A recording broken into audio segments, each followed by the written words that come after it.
welcome to Stanford's Masters of Creativity. It's awesome to see so many of you gathered from all over the world today. I'm always humbled by the folks in Singapore, et cetera, who are waking up in the middle of the night to join us. We know that you're going to have an amazing experience today. I'm Jeremy Utley, part of the team that puts these sessions on, and I have the distinct pleasure of getting to welcome a hero of mine, Daniel Pink. For those of you who don't know, please don't live under a rock anymore. Let me tell you who Dan is. He is the author of 5 New York Times bestsellers, including his latest, The Power of Regret, How Looking Backward Moves Us Forward.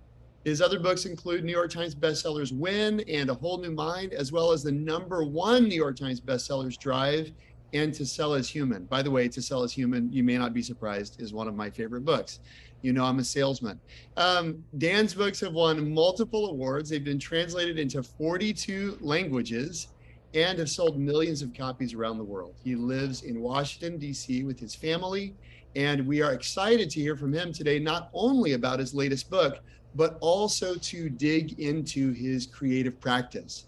So the idea for today is we're going to spend the first half of the session or so hearing from Dan about the power of regret, and the second half or so about his creative practice. And I would, as always, covet your enthusiastic participation and contributions, especially by way of chat.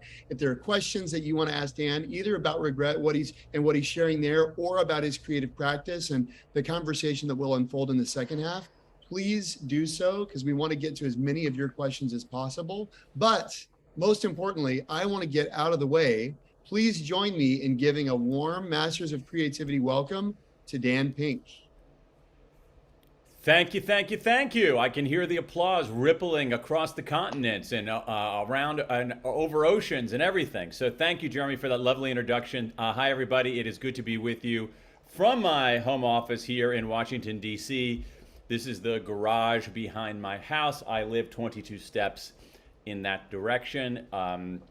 You know, I'm just always wondering what the hubbub is about working at home, because I've been working at home for over 20 years now. So I'm happy to tell you about some of the ideas in this latest book. And what I thought I'd do here, as Jeremy was mentioning, you're interested in the creative practice and the genesis of things. I'm going to come at this in a way that tells you a little bit about how this idea developed. And I think that might be somewhat instructive. And I think there are a few lessons one can extract from that. So I guess what I want to do here is tell you how I came to write this book about regret. I want to tell you how I did the research too, because I think that's also informative on both the substance of the claims that I'm about to make and also on the creative process itself. And then I'm going to tell you a little bit about what I found, and then we're going to go back to Jeremy and take some questions. And I'm excited to tell you about how this idea came to be, because as luck would have it, the genesis of this book began at Stanford University. No joke. In 2019, my elder daughter graduated from Stanford. Now, Stanford, as many of you know, is a relatively large school, which means they have fairly large graduations, and my daughter's last name begins with P. So there's a lot of waiting. There's a lot of sitting. And as I was sitting and waiting, I inevitably turned to daydreaming and wondering and thinking. And I started having something, I don't want to call it an out-of-body experience. I don't want to elevate it that much. I don't want to sort of make it seem more dramatic than it really was. But I started freaking out a little bit. And here's how I started freaking out. Now, I don't know how, I can't tell the ages of the people on this call. I know that Jeremy has relatively little kids.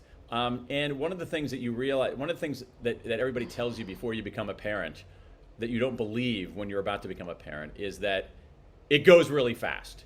And so for those of you with little kids, I just want to repeat, it goes really fast. And so I started having this kind of I keep calling it an out-of-body experience. Maybe it actually was, or maybe I'm watching too much of Stranger Things. And in any event, I started thinking about, like, what the hell? How did this happen? This kid who has this cap and gown on, it felt like she was just born on Tuesday. How could she possibly be graduating from college? Then I thought about myself, and I said, wait a second, how could I, possibly be old enough to have a kid graduating from college when I myself am only 26. So, and so I started thinking about these things, and as I was my mind was wandering, I started thinking about my own college experience, which was generally pretty happy and satisfying. But for whatever weird reason, my thoughts turned to what I wish I had done there, like how I could have done it better. I started thinking, man, if only I had been taking more risks. I don't think I took enough risks when I was in college. If only I had been kinder. That's something that's bugged me for a long time. If only I had been kinder to other people. If only I had worked a little harder. And what was interesting about that is that it wasn't, I returned to the graduation, but these thoughts kept kind of bouncing through my head. And I wanted to talk to people about it because I realized I had these regrets and I wanted to talk to people about it, but I also knew that nobody wants to talk about regret.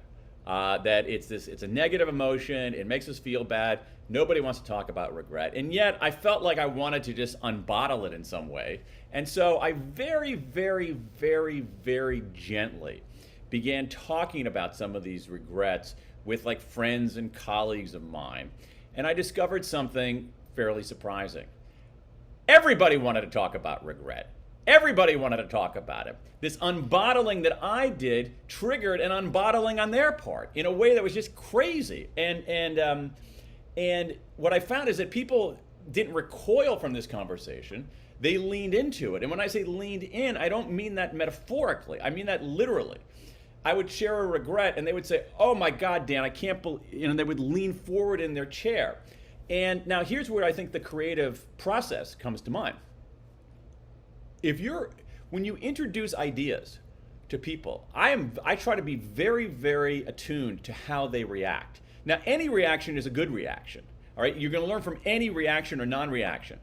But as a writer, when people they basically kind of thrust themselves forward, that's a really interesting sign.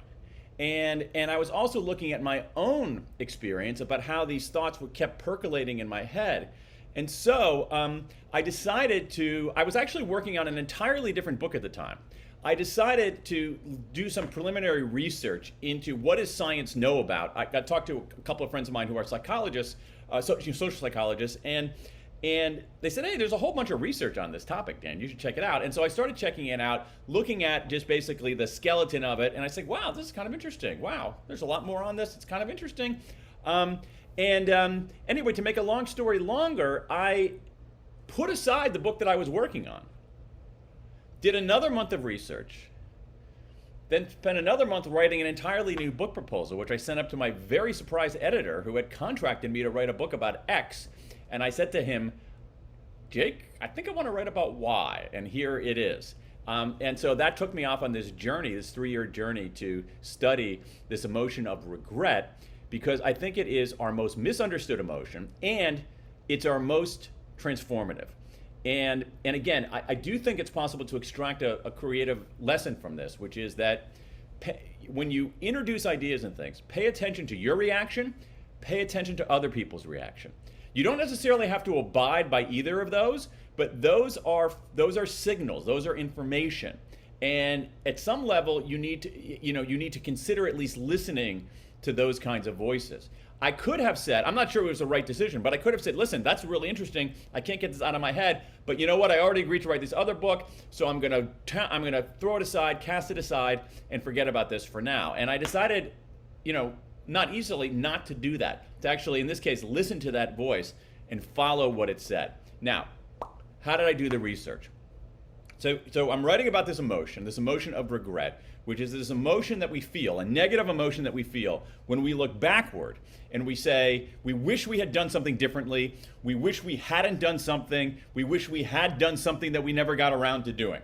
And we feel bad about that, right? And so it's a remarkable cognitive and emotional capacity. It involves mental time travel, it involves negating things that happened in the past and then returning to the present, which is suddenly reconfigured because of the decisions you made in the past. It's incredibly cognitively complex.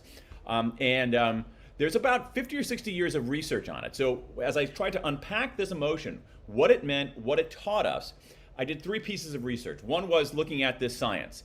Most of the science is in social psychology, a lot in developmental psychology, some in cognitive science, a lot in neuroscience. So there's a whole bodies of science that give us a window into understanding this emotion. But I also did 2 pieces of research on my own. Again, I think there's a creative lesson here. The first thing that I did was is a very large quantitative survey, the largest public opinion survey ever conducted about American attitudes on regret. Now, the reason I raise this for this group here is that so what I did is I worked with Qualtrics. I know you've had people from Qualtrics on here before. I worked with some folks at Qualtrics, and we assembled a very large sample, 4,489 Americans of the U.S. population, modeling the sample so that it reflected the incredible, glorious diversity of this country. And we asked them a bunch of questions about regret. Again, it's the largest public opinion survey ever conducted on American attitudes about regret. The reason I take an extra beat about that right now is that when I first started writing books, that kind of project would have been cost prohibitive. It would have been technologically prohibitive. It would have been cost prohibitive. It would not have been possible. Today, that's possible. And so the other thing about, as we do our creative explorations is to look for things. I always say, like, what is possible today that wasn't possible before? Because the first people to start doing those things, I think, have a slight comparative advantage. The other piece of research that I did was a qualitative survey. And the qualitative survey was something called the World Regret Survey, where I invited people around the world to submit their largest regret. That it still exists. You can go to worldregretsurvey.com if you want to include your regret. What's interesting about that is that we now have, thanks to this World Regret Survey, a database of 21,000 regrets from people in 109 countries. It's extraordinary. Over 21,000 regrets from 109 countries. And that also proved to be this very fertile soil for growing some insights on this emotion of regret. So that's how I came to it. It began at Stanford. I did 3 large pieces of research, the second 2 of which would have been very difficult to do when I first started writing books, but are totally exciting and interesting and surprising now. Now, let me tell you what I found. Spend a few minutes talking about that. So, there are 2, if you look at the science, I can basically distill the science to essentially 2 core points. One of them is this: regret makes us human. Regret makes us human. Everybody has regrets. And I really need to underscore that. Everybody has regrets. We have research in social psychology showing that it is one of the most common emotions that human beings have. It is arguably the most common negative emotion that human beings have. There's research analyzing people's everyday conversations that shows when you look at people's everyday conversations, just the regular, quotidian, day-to-day conversations that we have, and examine the emotions that are expressed in them, the most common negative emotion is regret. The second most common emotion that people express overall is regret. The only emotion expressed more in everyday conversation, or referred to more in everyday conversation, is love. We also have research from developmental psychology showing, and neuroscience, and also in psychiatry, showing that there are people who actually do not have regrets. There are a lot of people who perform not having regrets. There are a lot of people who proclaim, I don't have any regrets. I'm always positive. I don't look backward. Regret is dangerous. You gotta look forward. You gotta be sunny. You gotta be positive. I have no regrets. And I got people who have tattoos that say no regrets. That's how deep their conviction is to this philosophy, that they enshrine it on their very bodies. But what developmental psychology, neuroscience, and psychiatry tell us is that, yeah, there are some people who don't have regrets. 5-year-olds don't have regrets because their brains haven't developed the capacity to do the cognitive time travel and negation of counterfactual thinking that underlies regret. People with certain kinds of brain damage, neurodegenerative diseases, some forms of Huntington's, lesions in the orbital frontal cortex of the brain, they don't experience any regret. And sociopaths don't experience regret. Everybody else, they have regrets. All right, so regret makes us human. Now, you got to wonder, why? If you have this emotion, all right? So you have this emotion that is ubiquitous. It is widespread in the human experience. It is integral in our lives. I mean, whether we want it or not. And yet it's unpleasant. Okay, here's the thing. Those thoughts that I was having back at the Stanford graduation over 3 years ago now, those thoughts that I was having, they were not pleasant. I was not saying, oh, I'm so excited that I wasn't kind enough. Oh, I feel so joyous that I didn't take enough risk. No, I felt bad. I felt crappy. All right, it's a negative emotion, and yet it's widespread. It's an emotion that brings us down, and yet it's ubiquitous. So the question is why? Why would something so unpleasant be so ubiquitous? And the answer is relatively straightforward. Because it's useful. Because it's useful. If we treat regret right, and this is the big problem, folks. This is the big, big, big problem. If we treat it right, regret can make us better. The problem is we don't treat it right. So some of us ignore regrets, blah, blah, blah, blah, blah. I don't look backward, blah, blah, blah, blah, blah. I ignore negative emotions, blah, blah, blah, blah, blah, blah, blah. That's a recipe for delusion. But some of us get captured by regret. We wallow in regret. We ruminate on regret. That's a bad idea too. What we want to do is confront our regrets. Look them in the eye, use them as information, use them as data, use them as signals. Not ignore, not wallow, just confront. And when we do that, we have evidence in social psychology showing that it can help us become better negotiators. It can help us become better problem solvers. It can help us avoid certain kinds of cognitive biases and think more clearly. It can help us become better strategists. It can help us find more meaning in life. An array of benefits if we treat it right. And in the final third of the book, I talk about a specific science-based way using some really, really interesting research in self-compassion, in self-distancing, in some of the disclosure research on a systematic way we can take our existing regrets and remake them into forces for good. But let me tell you about one other aspect of the research that I think is relevant here, and I'll be the button on this part of the conversation, and then we'll bring Jeremy back in. I also was curious about what people regretted. And previous research had shown that people's regrets were all over the place. They asked, so some people have career regrets, some people have education regrets, some people have romance regrets, some people have health regrets. And so in my quantitative survey, the large public opinion survey of the US population, I asked people for one of their biggest regrets, and then I asked them to slot it into one of those categories: career, family, romance, finance. So, because I figured I could crack the code on this, that if I asked the question to enough people, I could figure out what people regretted. And after some painstaking analysis and sampling 4,489 people, I discovered that people regret a lot of stuff. Their regrets were all over the place. But I realized that in some level I was asking the wrong question, or at least looking for the answer in the wrong place. And this is where the qualitative piece of research came in. This collection of 21,000 regrets from all over the world. What I discovered was that when you actually read I didn't read through all 21,000. I read through the first 15,000 though. When you read through these things, when you listen to people's voices, you realize that what's at issue is not the domain of life, but something deeper going on underneath. And that around the world, people seem to have the same four core regrets. And these regrets, again, were not about the domain of life, they were about something else. Let me tell you what I mean by that. So we have lots of people in the database who regret, I'll give you a very mundane one, since we're affiliated with the university. American college graduates, in remarkably large numbers, regret not studying abroad. I couldn't believe how many people said that. Not only Americans, but other people, other college graduates in other parts of the world.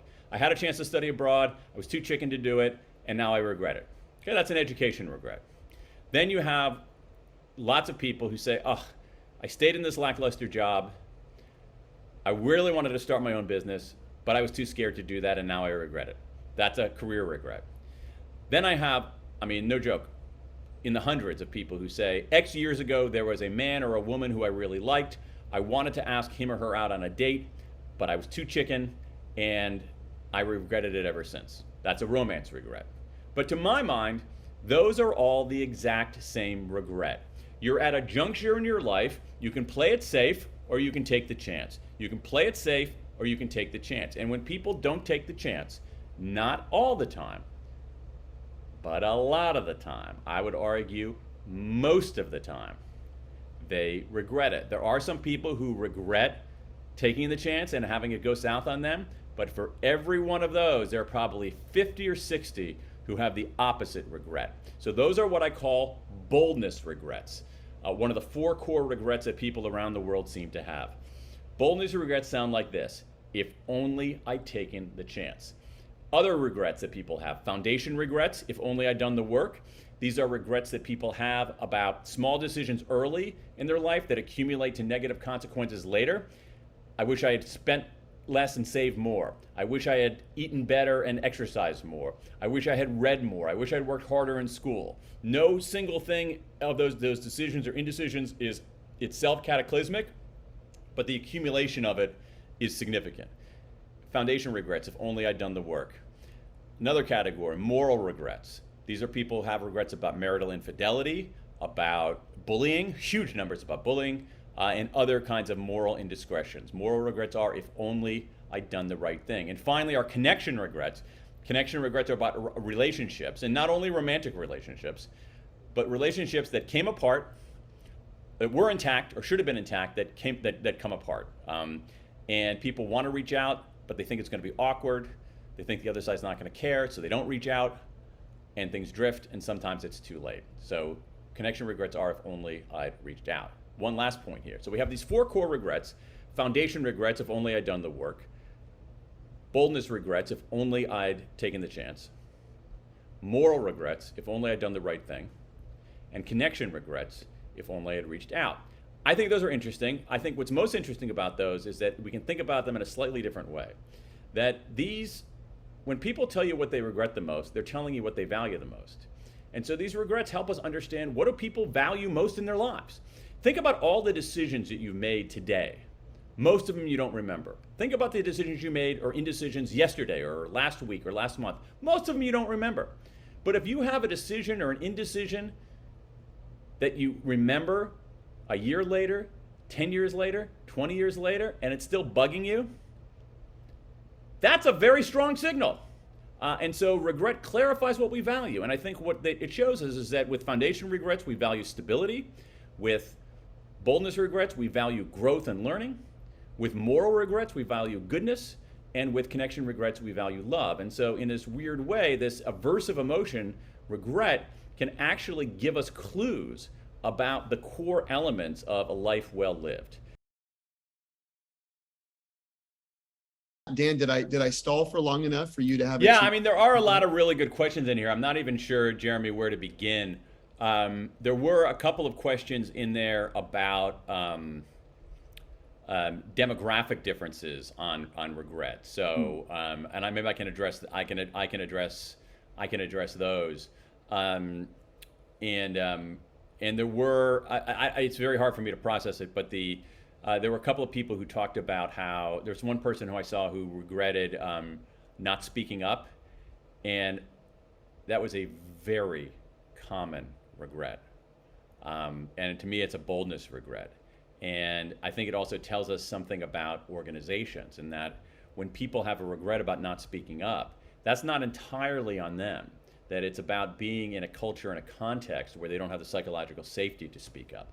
But if you go into the amazing thing about having this many regrets, the volume is so helpful. So in a sense, my process, I want to use that as an example. My process, such as it was, is that the regrets would come in this database, and I would look at them, and then I would make notes. I'm fairly I use both digital tools and analog tools, but I actually have next to my desk, I have a stack of paper, and I make notes with a pencil.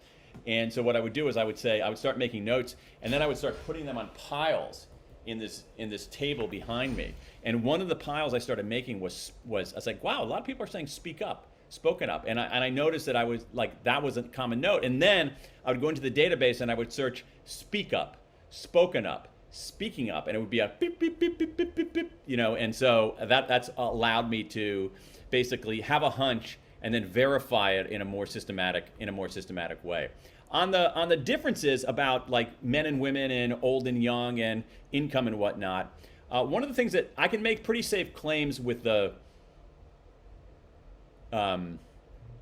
quantitative version of that, and I did a very large sample in order to look for those demographic differences, and what I found was there weren't that many. There were far fewer than I expected. I was really surprised by that. Among the differences that we found were, there was one big one which I'll get to, but among the smaller differences is that there was some evidence that men had more career regrets and women had more family regrets, but not even by a wide number. There was some evidence that very little racial difference. The one racial difference was that African Americans had more education regrets than white Americans, and that could be because of thwarted opportunities.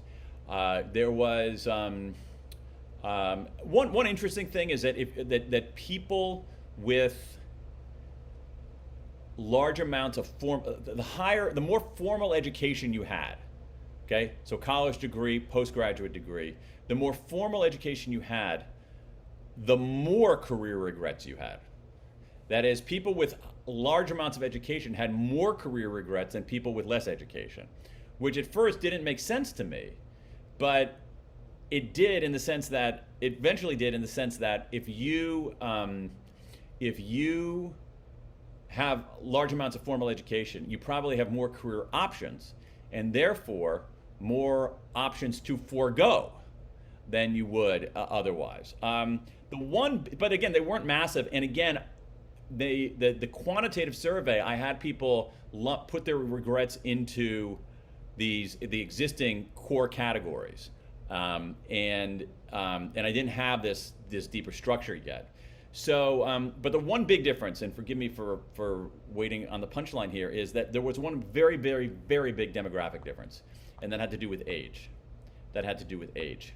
One of the key distinctions in the architecture of regret is the difference between regrets of action and regrets of inaction. Regrets about what I did and regrets about what I didn't do. And what we found is that that people in their 20s tended to have equal numbers of regrets of action and inaction. Again, equal numbers of regrets about what they did and what they didn't do.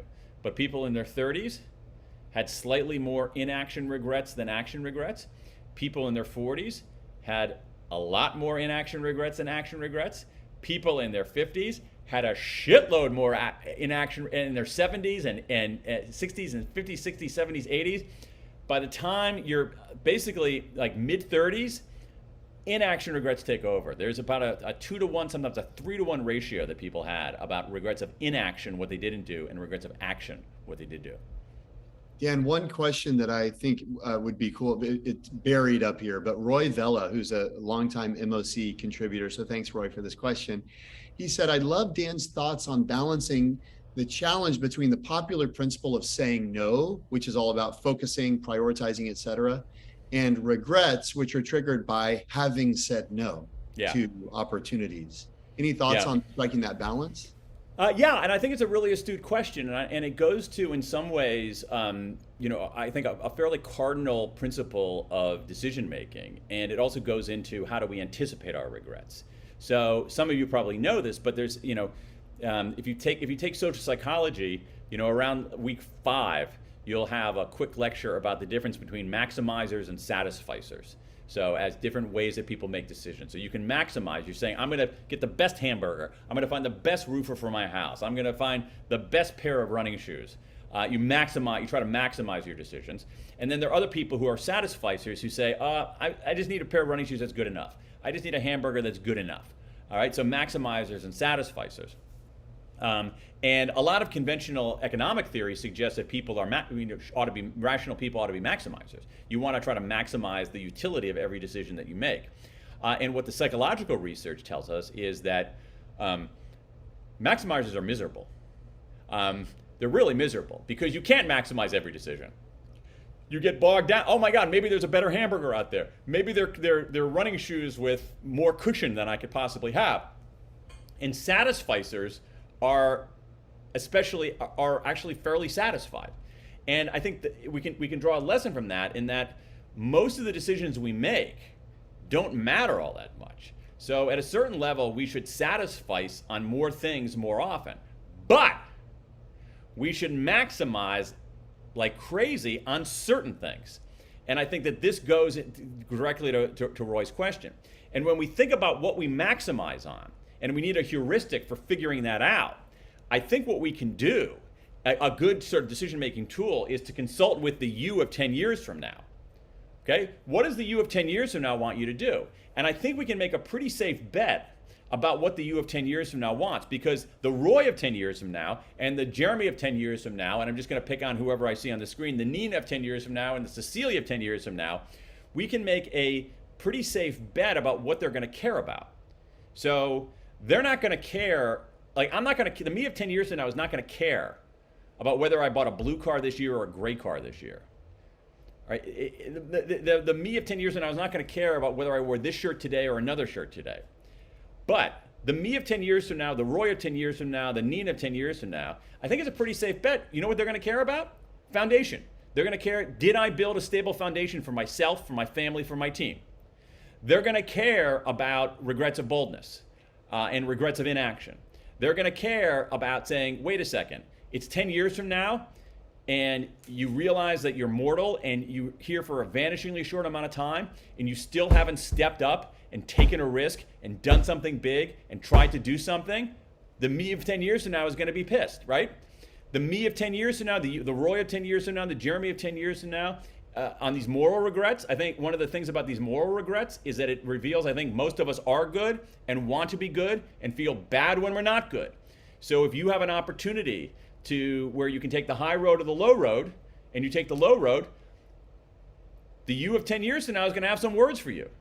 And we think about the connection regrets, about reaching out, about saying to people whom you love that you love them, to calling old friends, to building affinity, to building a sense of belonging with other people.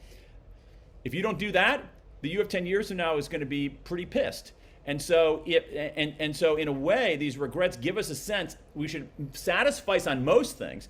That, I think, is the way to deal with a lot of the fear of missing out, but actually maximize on these things which we know are enduringly important.